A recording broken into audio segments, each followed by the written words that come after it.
So that's how we follow the word Hashem of Hashem in the simplest, purest way, right? Without the need to understand the why.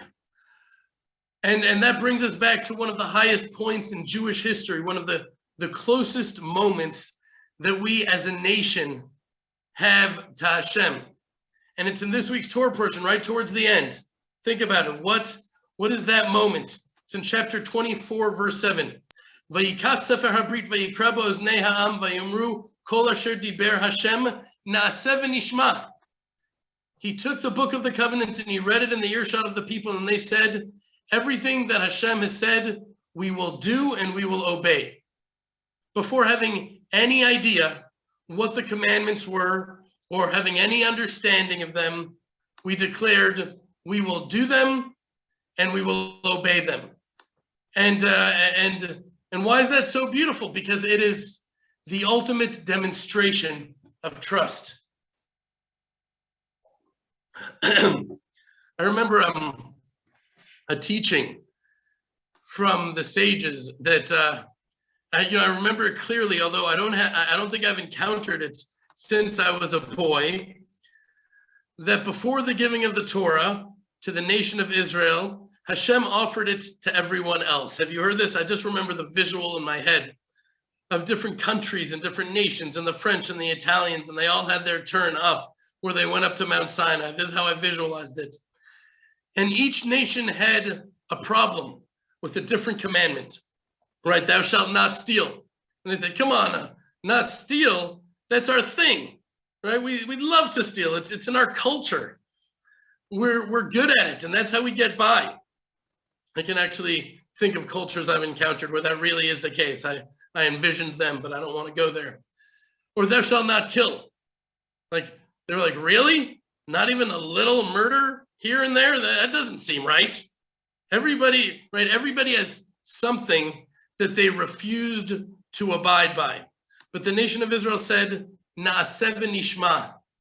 We will do and we will obey. Right? There were no conditions, there were no, prenuptial agreements. We will do and we will obey. And in many ways, that really is our national motto. Na'aseh v'nishma. And when we as a nation declared those words, well, the way I sort of think about it, that's sort of when the relationship on a national level really began. In some ways, I guess that moment could be seen as our national bar mitzvah, right? When we became adults. Because if there's no trust, then there really is no real relationship. A real relationship is impossible if there's no trust. And when you look at the Torah up until now through that prism, right, it's a gradual growth of a trusting relationship with Hashem. Starting with Abraham, really, perhaps Noah, maybe Adam and Eve, we could go back, to Isaac, to Jacob, and then the tribes of Israel, all the way to the portions that we just completed, where we were in the desert, what was the desert, right? It was really this sort of biosphere. It was like an isolated, sandy cocoon in which a nation and their God established the foundations of a trusting relationship, right? Just think about the manna. To me, that's the perfect example, right? You could only collect for that day. And if you collected any more, it was a sin. It would rot and it would be filled with worms. So every day you just had to trust that your food would again just fall out of the sky. You had no choice. Ever since that episode a few weeks ago where the government was going to uproot our vineyards, you remember this whole parsha, this whole drama, and the decree was annulled, or more accurately, it was sort of like indefinitely delayed. It was under 24 hours before it was supposed to happen. We were all prepared, ready to go. There's 6 buses booked, and then it was indefinitely delayed. And a number of people have asked me since then, does it feel terrible, like having that sword hanging over your head, knowing that they can any day now come and just destroy anything destroy everything without any warning? And I tell them, not really, because that really is just the truth of life, right? That's the truth of all of life, that we're always we always have a sword hanging right over our head, every moment of every day. And that's just the reality of the world we live in and this life we're living and our journey through this world with God. The only difference is that in our situation, we know we have a sword hanging over our head. We know that we have 1,000 swords hanging over our head. It's been like this since we came out here. Really, think about the state of Israel. We're surrounded by 23 Arab states, 57 Arab and Muslim states, weapons, missiles pointed at us at every moment, at this very moment. That's the reality. And we can be happy and content, and sort of a real happy and content, and not necessarily, and I guess because of that reality that's so clear to us that we live in, we can live lives that are not riddled with fear and anxiety, because we've just been trained that in the land of Israel in general, and really at our farm, this is our existence. And while we're aware of the dangling swords, we know that we have the ultimate shield protecting us from above and sheltering us from these swords.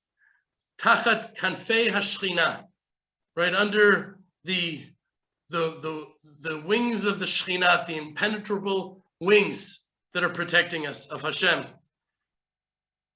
This whole lifetime is just one great opportunity to build that trust in Hashem, and by trusting Him, really to walk with Him. You know, Rav Biederman quotes Rav Shimshon Pincus, and I was sort of conflicted about this idea because there's parts of it that don't really fully connect with me, but the deeper truth really spoke to my heart. So Rav Pincus points out that parents take care of their infant children with the utmost care, right? Constantly, vigilantly, guarding everything, giving them what they need, often before they even ask for it. But that changes, right? Rav Pincus points out that as children mature, the parents tend not to be as vigilant and don't take care of every single detail. And why does that change? Because when the children feel totally dependent on their parents, the parents are totally devoted to their children.